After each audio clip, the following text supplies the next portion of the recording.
आसंतु शुणिबा सुप्रसिद्ध औपन्यासिक कान्हूचरण महांतींक उपन्यास हा अन्नर एकादश अध्याय। सेही सोमवार सकाळ ओळी कथा। नरीपुर गाँटा तो छिनछतर हो गलानी। किछि नथिला, हठात काहूँ बाड़ी ठाकुराणी 5 दिन तले राति अधरे पाण साहिरे पशिले। सेठू नरीपुर गाँर सबु घरे तांकर आखि पड़िला। देखु देखु ए घरे गोटाए से घरे गोटाए एहीपरि केते घरे ठाकुराणी विजे हेले। घरे घरे आतंक पड़ीगला।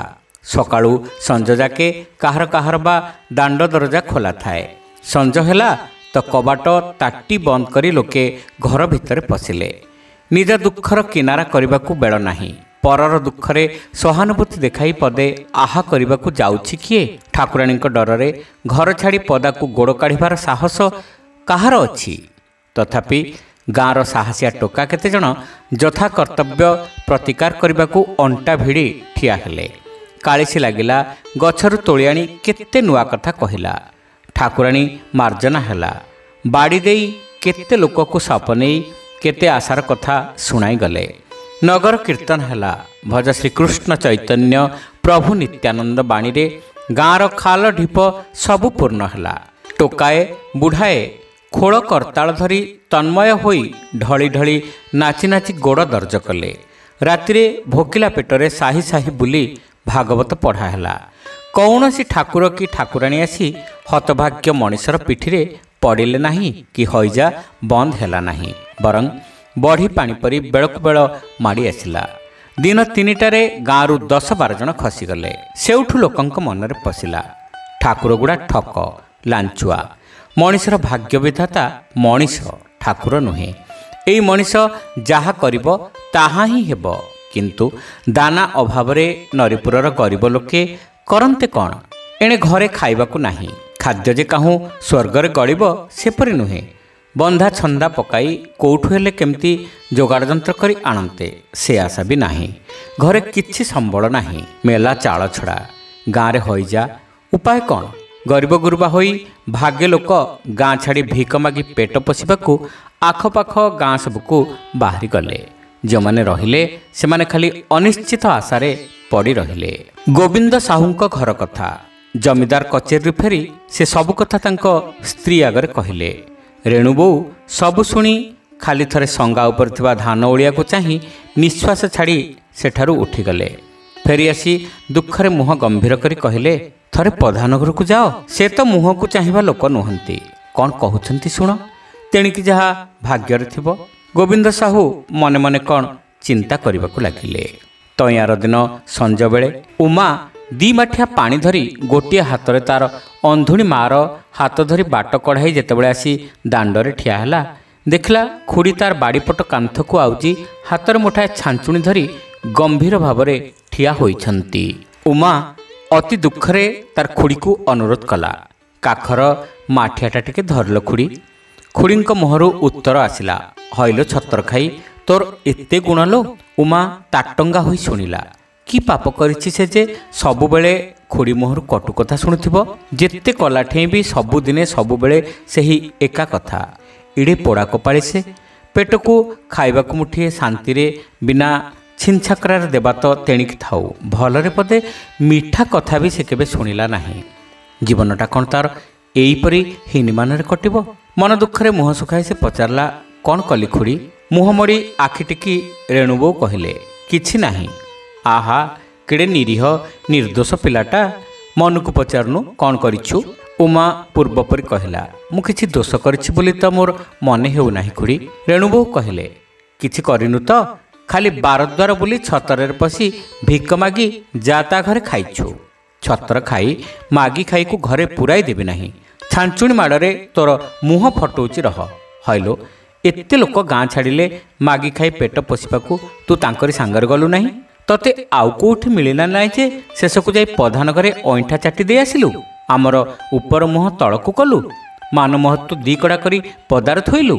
देख तो नेति धाई आसी 2 पहरे मते तियारी जाउछि। उमाटकू खाइबाकू देउनाहु काहीकि? मलारे दिने गंडाए ऑइंठा बासी पखाळ देई तो एडे तेज। ମୋ ଉପରେ ଯଦି ଉମାଟିକୁ ଏଡ଼େଟିରୁ ଏଡ଼େ କରିଥାନ୍ତା ଆଉ କେତେ ନ କହନ୍ତା।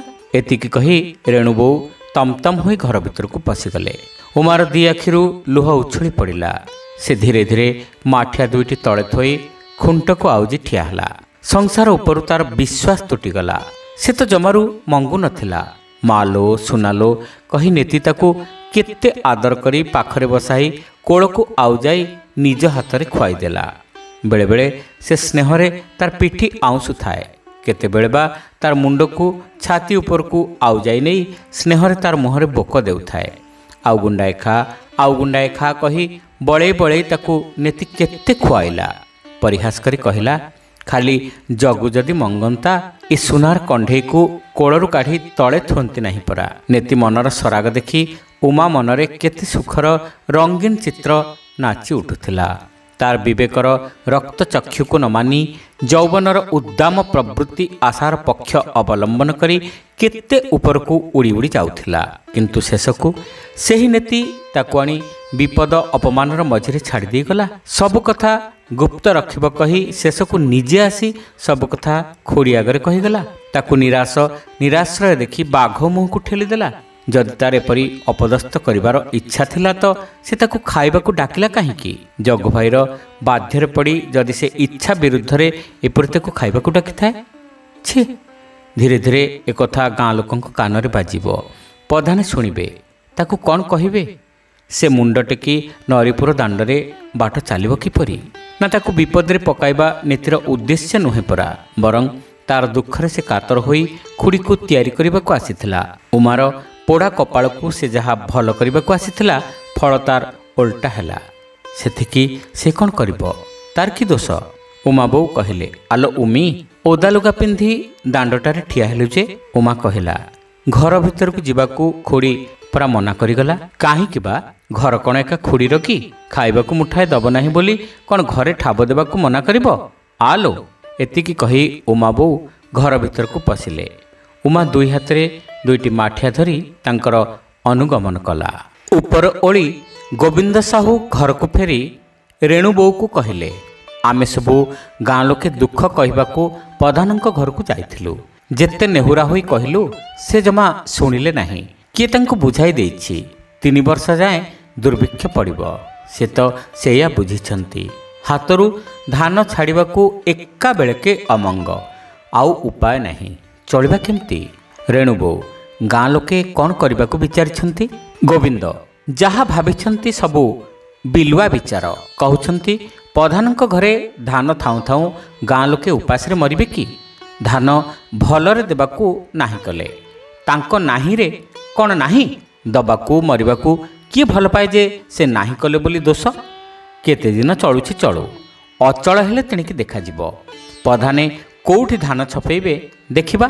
ରେଣୁ ବୋଉ, ଗାଁ ଲୋକେ ତାଙ୍କର କ'ଣ କରିପାରିବେ? ଗୋବିନ୍ଦ, ସେ କଥା ସେ ଜାଣନ୍ତି। ଆମର ଚଳିବାର ଉପାୟ ଆଗ ଖୋଜ। ରେଣୁ ବୋଉ, ଏ ଛତ୍ରଖାଇ ଦିଟା ଯଦି କୁଆଡ଼େ ଯାଆନ୍ତେ? ଗୋବିନ୍ଦ, ଆହା, ସେମାନେ ଯିବେ କୁଆଡ଼େ? ରେଣୁ ବୋଉ, ସବୁ କଥାକୁ ତ ଆହା, ଏତେ ପ୍ରାଣୀଙ୍କୁ ପୋଷିବାର ସମ୍ବଳ ଥିଲେ ତ ହୁଏ। ଗୋବିନ୍ଦ ତୁନି ହେଲାରୁ ରେଣୁବୋଉ କହିଲେ, ଟୋକିଟାର କ'ଣ ଖାଇବାର ଅଭାବ ଅଛି କି? ଶୁଣିଲଣି ତାର ଗୁଣ, ତାର ଯେଉଁ ରୂପ, ସେଇଆକୁ ଦେଖି ତ ନଦେଲା ଲୋକ ତାକୁ ଖାଇବାକୁ ଦେଉଛନ୍ତି। ପ୍ରଧାନ ପୁଅ ଜଗୁ ତ ତା ପାଇଁ ପାଗଳ। ଗୋବିନ୍ଦ ଆଗରେ ନେତି କହିଥିବା ସବୁ କଥା ସେ କହିଲେ। ତହିଁରେ ବରଂ ଯଥାସମ୍ଭବ ମିଛ ଯୋଡ଼ି କଥାକୁ ପାଲିସ କରିବାକୁ ଛାଡ଼ିଲେ ନାହିଁ। ଶେଷକୁ କହିଲେ, ଆଜି ଛାଞ୍ଚୁଣି ମାଡ଼ରେ ତାର ମୁହଁ ଭାଙ୍ଗି ଦେଇଥାନ୍ତି। ପୁଣି ଭାବିଲି, ମାଛି ମାରିଲେ ହାତ ଗନ୍ଧାଏ, କ'ଣ ମିଳିବ ଆମକୁ? ଜଗୁଆ ତ ତାକୁ ବାଇ କଲାଣି। ଗୋବିନ୍ଦ ଭାବି ଭାବି କହିଲେ, ଭଲ କଥା, ତମେ ତହିଁରେ ବାଧା ଦେଉଛ କାହିଁକି? ଜୀବନ ଆଗ ରହୁ, ତାପରେ ଯାହା। ବରଂ ଉମା କହିଲେ, ଜଗୁ ଯେ କୌଣସି ମତେ ତାଙ୍କ ଅମାରରୁ ଧାନ ଆଣି ଦେବ। ଗାଁ ଲୋକେ ଯାହା କରିନପାରିବେ, ଆମେ ହୁସିଆରୀରେ ଥିଲେ ଉମା ଦ୍ୱାରା ତାହା ହିଁ କରିପାରିବା। ତାକୁ ଗାଳିମନ୍ଦ ନ ଦେଇ ବରଂ ଆଶ୍ୱାସନା କର। ଜଗୁ ସଙ୍ଗରେ ତାକୁ ଭଲ ଭାବରେ ମିଶିବାକୁ ଛାଡ଼ିଦିଅ। କେଉଁ ପାଣି ସୁଅ କୁଆଡ଼େ ଯାଉଛି ଦୂରରେ ଥାଇ ନିଘା ରଖିଥା ଖାଲି। ରେଣୁବୋଉଙ୍କ ମନକୁ କଥାଟା ଘେନିଲା। ଠିକ୍ ଉପାୟ ତ। ଉମାକୁ ଛତରକୁ ଛାଡ଼ି ନ ଦେଇ ବରଂ ନରକ ଭିତରକୁ ଠେଲିଦେଲେ ଏପରି ଦୁର୍ଦ୍ଦିନରେ ତ ତାଙ୍କର ମଙ୍ଗଳ। ଯୌବନର ଆକର୍ଷଣକୁ ପ୍ରଶ୍ରୟ ଦେଇ ପ୍ରଣୟର ମୋହକୁ ପରସ୍ପରଠାରେ ବଢ଼ାଇ ପାରିଲେ ସେମାନଙ୍କର ଅନଭିଜ୍ଞତାର କୁଫଳ ପାଇଁ ଦାୟୀ ସିନା ସେମାନେ ହେବେ, ପ୍ରଶ୍ରୟ ଦେବାର ମୂଲ୍ୟ ଏମାନଙ୍କର ଦୁର୍ଦ୍ଦିନ ଗୁଡ଼ାକ ସୁଦିନରେ ପରିଣତ ହେବ। ଏଡ଼େ ସହଜ ସତ୍ୟ କଥା ଗୁଡ଼ାକ ଆଗରୁ ଯଦି ସେ ଜାଣିପାରିଥାନ୍ତେ ତେବେ ଉମା ପ୍ରତି ସେ ଏଡ଼େ କଠୋର ହୋଇଥାନ୍ତେ କାହିଁକି? ଜଗୁକୁ ସେଦିନ ଏପରି ଉତ୍ତ୍ୟକ୍ତ ବା କରିଥାନ୍ତେ କାହିଁକି? ଉମାର ରୂପର ମୂଲ୍ୟରେ ସେ ତ କେଡ଼େ ସହଜରେ ଦୁର୍ଭିକ୍ଷକୁ ଉପେକ୍ଷା କରିପାରିଥାନ୍ତେ, କିନ୍ତୁ ଜାଣି ଜାଣି ସେ ସୁଯୋଗ ହରାଇଛନ୍ତି। ତଥାପି ଦେଖାଯାଉ କଥାଟାକୁ ସୁଧାରି ନେବାକୁ କେତେବେଳ। ଉମା ଆସି ଧୀରେ ଧୀରେ ପାଖରେ ଠିଆ ହେଲା। ଦାଦୀଙ୍କୁ ଦେଖି ମୁଣ୍ଡର ଓଢ଼ଣା ଟାଣି ଧୀରେ ଧୀରେ ପଚାରିଲା, ଚୁଲିରେ କୁହୁଳା ପକାଇବି ଖୁଡ଼ି? ବେଳ ରତରତ ହେଲାଣି। ରେଣୁବୋଉ କହିଲେ, ଘରେ କ'ଣ ରାନ୍ଧିବାକୁ ଅଛି କି? ଆଜି ରାତିଟା ସେମିତି ଶୋଇପଡ଼ିବା। ରେଣୁକୁ ଭୁଜା ଗଣ୍ଡାଏ ଖୋଇଦେଲେ ହେଲା। ଉମା କିଛି ନ କହି ଫେରି ଯାଉଥିଲା। ଖୁଡ଼ି ପଛରୁ ଡାକି ପଚାରିଲେ, ଆଲୋ ଉମା, ଜଗୁ ଘରେ ନାହିଁ କି? ଉମା ଥଙ୍ଗେଇ ଥଙ୍ଗେଇ ହୋଇ କହିଲା, ନା, ଜଗୁ ଭାଇ ତା ମାମୁଁ ଘରକୁ ଯାଇଛି। କେବେ ଫେରିବ ତୁ କିଛି ଜାଣୁ? ନା, କହି ଉମା ଚାଲିଗଲା। ରେଣୁବୋଉ ବ୍ୟସ୍ତ ହୋଇ ତାଙ୍କ ସ୍ୱାମୀଙ୍କୁ ଚାହିଁ କହିଲେ, ମୁଁ ତ ଆଗରୁ ସବୁ ବିଗାଡ଼ିଛି। ଏଇକ୍ଷଣି ଉପାୟ କଲେ କିଛି ହେବ ନାହିଁ। କାହାରି ମୋ ଉପରେ ପତିଆରା ରହିବ ନାହିଁ। ବରଂ ଏ ଦିଟାଙ୍କୁ ଘରୁ ତଡ଼ିଲେ ରକ୍ଷା। ରାତି ଦ୍ୱିପହର ହେବ। ଗାଁଟା ଚାରିଆଡ଼େ ଶୂନଶାନ। ସାହୁଘର ସମସ୍ତେ ନିଘୋଟ ନିଦରେ ଶୋଇଛନ୍ତି। ଉମା ଆସି ତାର ଖୁଡ଼ି ଶୋଇଥିବା ଘର କବାଟରେ ହାତ ମାରିଲା। ଚାରିଆଡ଼େ ଅନ୍ଧାର। ଯୁଆଡ଼େ ଚାହିଁଲେ ସତେକି ଅନ୍ଧାର ଭିତରୁ ଡରଟା ବିକଟ ମୂର୍ତ୍ତି ଧରି ଗୋଡ଼ାଇ ଆସୁଛି। ଦିନସାରା ସେ କିଛି ଖାଇନଥିଲା। ଉପାସ ରହିବା ତାର ଦେହସହା ହୋଇଯାଇଛି। ସେତିକି ତାର ଚିନ୍ତା ନାହିଁ। ତଥାପି ସେ ରାତି ଅଧରେ ତାର ଖୁଡ଼ି ଶୋଇଥିବା ଘରର କବାଟ ଜଞ୍ଜିର ଧୀରେ ଧୀରେ ହଲାଇ ଭୟମିଶା କରୁଣ ସ୍ୱରରେ କେତେଥର ଡାକିଲା, ଖୁଡ଼ି ନାଁ ଧରି। ଶେଷକୁ ରେଣୁବୋଉଙ୍କର ନିଦ ଭାଙ୍ଗିଲା। ସେ ଟିକିଏ କାନ ପାରି ପରା ଉପରୁ ଜବାବ ଦେଲେ ରୁକ୍ଷ ସ୍ୱରରେ, କିଏ ବା ମଣିଷକୁ ରାତିରେ ଟିକେ ଶୁଆଇ ଦେବେ ନାହିଁ ଲୋ ମା। ଉମା କହିଲା, ଟିକେ କବାଟ ଖୋଲିଲ। ଆଲୋ କାହିଁକି? ଖୋଲ। ତାର କଣ୍ଠସ୍ୱର ଏପରି କରୁଣ ହେଲା ଯେ ଇଚ୍ଛା ବିରୁଦ୍ଧରେ ରେଣୁବୋଉ କବାଟ ଖୋଲି ଦ୍ୱାର ମୁହଁରେ ଠିଆ ହୋଇ ପଚାରିଲେ, ଆଲୋ କ'ଣ? ଉମା କାନ୍ଦଣା ସ୍ୱରରେ କହିଲା, ବୋଉ ବାଡ଼ିଆଡ଼ ସଜନା ଗଛ ମୂଳରେ ବେହୋସ ହେଲା ପରି ପଡ଼ି ରହିଛି। ମୋ ପାଖରେ ଶୋଇଥିଲା। କେତେବେଳେ ଉଠିଯାଇଛି ମୁଁ ଜାଣିନାହିଁ। ଉଠି ଦେଖିଲା ବେଳକୁ ଏ ଦଶା। ଉଠେଇଲେ ଉଠୁନାହିଁ, ଖାଲି ଗଁ ଗଁ ହେଉଛି। ବିସ୍ମିତ ହୋଇ ରେଣୁବୋଉ ପଚାରିଲେ, କିଲୋ କ'ଣ ହୋଇଛି? ଡରି ଡରି ଉମା କହିଲା, ହୋଇଯା କି କ'ଣ, ତମେ ଟିକେ ଆସ। ମୁଁ ତେହିଁକି କ'ଣ କରିବି? କହି ରେଣୁବୋଉ ଧଡ଼ କରି କବାଟ ବନ୍ଦ କଲେ। ଉମା ଯଦି କବାଟ ଫାଙ୍କରୁ ତାର ଆଙ୍ଗୁଠି ଟାଣି ଆଣି ନଥାନ୍ତା, ବୋଧହୁଏ ଦୁଃଖ ଶୁଣିବାର ମୂଲ୍ୟ ସ୍ୱରୂପ ସେ ତାର ଖୁଡ଼ିକୁ ଆଙ୍ଗୁଠି ଦୁଇଟି ଦାନ କରିଥାନ୍ତା। ଶ୍ରୋତାବନ୍ଧୁ, ଏଇଠି ଶେଷ ହେଲା ଉପନ୍ୟାସ ହା ଅନ୍ନର ଏକାଦଶ ଭାଗ। ଉପନ୍ୟାସଟି ଆପଣମାନଙ୍କୁ କେମିତି ଲାଗୁଛି କମେଣ୍ଟ କରି ନିଶ୍ଚିତ ଜଣାଇବେ। ଚ୍ୟାନେଲରେ ନୂଆ ହୋଇଥିଲେ ସବସ୍କ୍ରାଇବ୍ କରିବାକୁ ଭୁଲିବେ ନାହିଁ। ରହିଲୁ, ନମସ୍କାର।